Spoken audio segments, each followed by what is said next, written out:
est l'heure de retrouver Eric Sebon. Bonjour Eric. Bonjour. Merci d'être avec nous ce matin. Vous êtes trader, formateur et coach. Eric, comme on peut le voir sur le graphique, le DAX latéralise.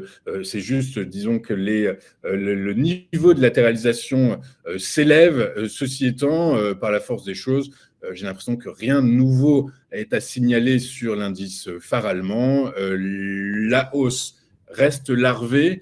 Les investisseurs restent, je dirais, sans trop de visibilité à long terme. Du coup, par la force des choses, ce sont juste des ajustements de portefeuille qui permettent actuellement au DAX de continuer son petit bonhomme de chemin vers les plus hauts historiques. Oui, c'est ça. Il y a rien de nouveau, en effet. Les semaines se suivent et se ressemblent. Ça peut durer encore un moment, sauf si cet après-midi, les annonces, parce qu'on en a quand même pas mal, viennent dans le grain de sel. C'est possible parce que finalement, il n'y a que ça qui peut faire bouger le DAX. Nous sommes dans des zones d'accumulation point haut, des zones, parce que finalement, depuis la hausse d'octobre, depuis maintenant la mi-décembre, eh bien, on a un DAX qui latéralise avec des zones de latéralisation plus ou moins étroites. On en a une très large, on en a une plus étroite, maintenant on en a une encore plus étroite, elle est dans le haut de la grande zone. Et là, maintenant, les prix sont, après le rebond de mardi, dans le haut de cette petite zone. Alors, la logique, c'est qu'on sorte par le haut, logique. Bon, maintenant, c'est aussi mon opinion. Je pense que le DAX, les conditions ne sont pas du tout réunies pour qu'il baisse.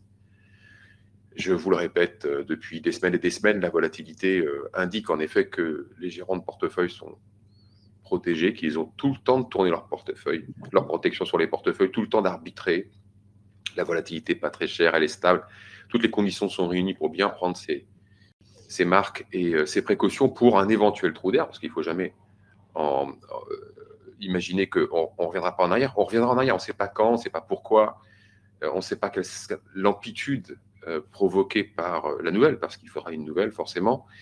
Mais ce qu'on sait, c'est qu'en tout cas, à très brève échéance, les gérants ne sont pas du tout inquiétés par un trou d'air. Donc, jusqu'à un certain niveau de prix relativement bas, en jugé par les dernières incartades et les réactions, il n'y a pas à envisager, très honnêtement, très logiquement, de relais baissier. Donc, des trous d'air, oui, pas de relais baissier. Et s'il n'y a pas de relais baissier à attendre, vous ne pouvez pas non plus avoir des initiatives baissières. C'est-à-dire que ce n'est pas parce qu'on est sur les plus hauts qu'on va avoir massivement des ouvertures de position, des ventes à découvert. Donc, il n'y en a pas. Et c'est pour ça, justement, que mon idée est que le DAX peut continuer de monter tout doucement. Vous disiez hausse larvée, en effet, c'est exactement ça. C'est que ça monte, ça va être lent. On peut avoir, et on a déjà des pics de volatilité très ponctuels en intraday, avec des news, tout simplement. Dès qu'il y a des stats, ça bouge un petit peu. C'est plus ou moins violent, c'est assez régulier, et puis ça, c'est auto-prédictif, parce qu'en définitive, quand on attend de la volatilité à un moment, on se retire du carnet. Quand on se retire du carnet, on fait baisser la densité, et quand il n'y a pas de densité, ça bouge facilement. Donc voilà, tout ça est hyper logique. Et finalement, le comportement du DAX, il est très scolaire. La zone de range que je vous ai tracée il y a une semaine, vous voyez que maintenant, elle est bien remplie. Donc, le range, il est bien confirmé. On est sur maintenant, on arrive au troisième top. On y est. À quelques 10 points près, on y est. Donc, c'est vrai que quand on regarde le graphique et sur un plan purement chartiste, on a quelque chose de très scolaire et que les indications nous amènent à penser qu'en effet, on devrait sortir par le haut. On a déjà essayé de sortir par le haut. C'était il y a 2 semaines, une semaine, pardon. Ça s'est soldé par un échec. On est retourné dans le bas du range.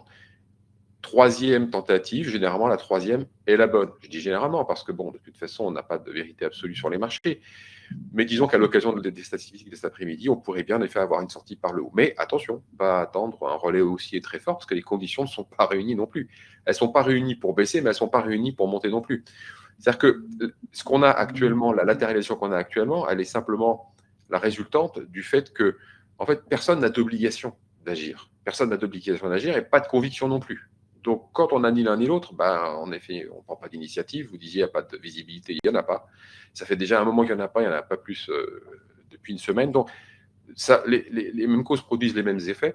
Et donc, à moins d'avoir quelque chose de nouveau, on va continuer à avoir une situation qui s'enlise un peu. Moi, je dis ça parce qu'en effet, si je n'ai pas plus de volatilité, Je ne peux pas trop travailler en intraday. Bon, en tout cas, il faut voir les choses du bon côté.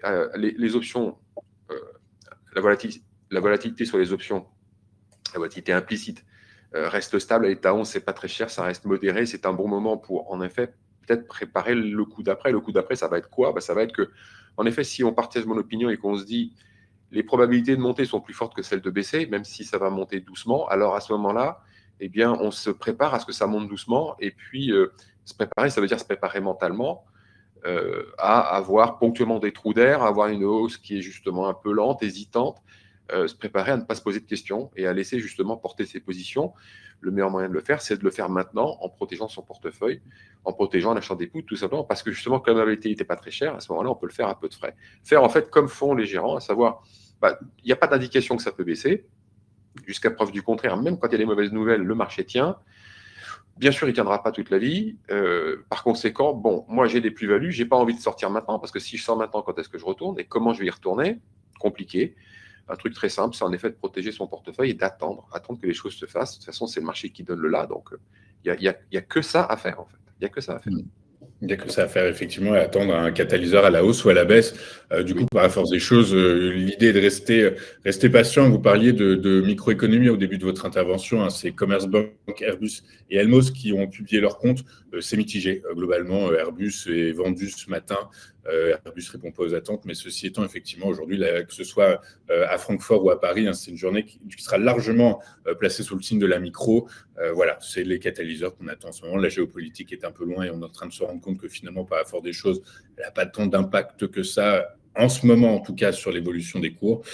Et donc la micro-drive, la macro, la politique monétaire pourrait être ce catalyseur, mais il faut attendre que les anticipations, que le consensus des financiers modélise des baisses de taux qui se rapprochent de celles de la Fed et de la BCE pour commencer à avoir peut-être un nouvel élan et un peu plus d'optimisme et donner de nouveau du carburant pour les indices actions. Mais d'ici là, où effectivement, on a l'impression que les indices font un peu du surplace, comme vous dites, que ce sont des ajustements techniques de portefeuille et que, eh bien, on attend. Alors, effectivement, ce que vous dites est très intéressant. Hein. L'idée, est-ce qu'il faut sortir maintenant pour prendre ses bénéfices? Non, votre remarque de dire, si je sors, est-ce que je ne sors pas un peu trop tôt ou est-ce que je pourrais… c'est effectivement la question que se pose probablement bon nombre de traders. Et du coup, vous nous expliquez qu'en fait, en réalité, il vaut mieux, même si les cours vont baisser un jour, c'est de l'ordre du naturel par la force des choses. Ceci étant, il faut rester plutôt confiant aujourd'hui dans la construction technique des indices actions et notamment du DAX. Oui, c'est-à-dire que si on est particulier et que, en effet, on se dit si je sors maintenant, comment je vais y retourner? J'ai des plus-values, je vais les garder. De toute façon, j'avais acheté pour du long terme. Voilà, si on veut faire le table rase de toutes les questions qu'on peut se poser et qu'on veut gérer l'incertitude, parce que là, il ne s'agit plus de gérer du risque. Vous gérez du risque quand vous allez ouvrir une position, vous dites OK, voilà, mon scénario, c'est ça. Si ça ne se met pas en place, je sors. OK, c'est une ligne. Mais quand vous avez tout le portefeuille à gérer, et vous le gérez contre l'incertitude, parce qu'il faut gérer contre le risque et contre l'incertitude si on fait bien son boulot, un Black Swan, ça peut arriver à n'importe quel moment. C'est vrai, on sait que ça va arriver. Donc, le meilleur moyen de s'en protéger, surtout qu'on est tout en haut et qu'on a des plus-values, c'est de faire en sorte que s'il se produit, vous n'allez pas être impacté, vous n'êtes pas sous la pression de faire quelque chose, parce qu'émotionnellement, ça va être compliqué à gérer. Les pros savent faire, mais il faut s'inspirer de ce que font les pros si on veut avoir une gestion beaucoup plus raisonnée et beaucoup plus tranquille de son portefeuille action quand on est dans des situations comme en ce moment.